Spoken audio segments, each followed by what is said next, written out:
Hi foodies, let's make a lovely sponge chocolate cake. How many of you love chocolate? Chocolate cake, chocolate ice cream, whatever in chocolate, just bring it on. My husband requested this recipe, so I'm doing this lovely chocolate cake here for him. And a nice topping there with that pecan nuts. He just love it. Let's get started.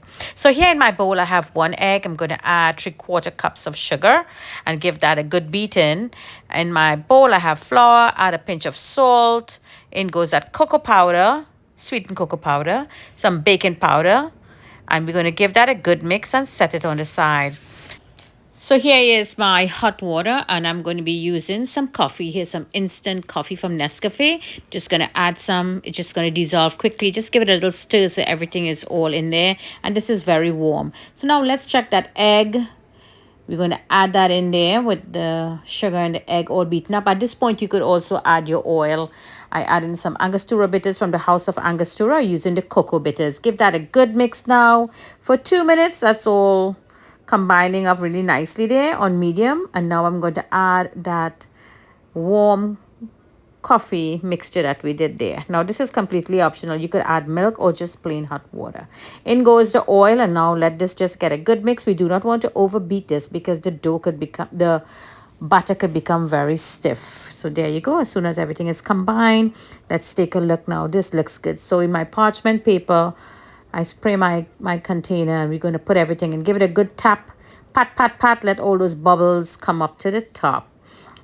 Now into the oven for 350 until it's all done. So let's make that topping now. So here I have some African chocolate. I just want to break them in pieces, and I'm going to put them into the microwave. Now if you have your little your little chocolate chips, yeah, that's right, you could just melt some of that. Chop those pecans really nicely. Here is my half and half. I'm going to warm that nicely and add it to the chocolate and let it melt and just get very smooth and nice. There you go. And now I could also add in that pecans in there. Now you don't have to put pecans, it's optional. There's that cake after 55 minutes. It's all done. The toothpick test.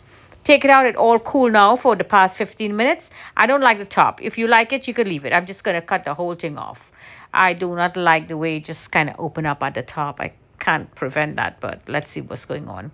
Take that off, and I want to add a little bit of liquid because it's for my husband. This is what he likes. So here I have my cherries. I'm going to take some of that syrup from in there, and I'm using some Remy VSOP cognac, and I mix that in there. Just dredge it all around there.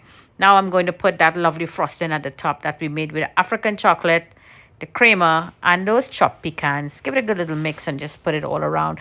Not too much on the side, more at the top of it. Place a couple maraschino cherries with the stem on there. And what can I tell you? Simple and easy to do it.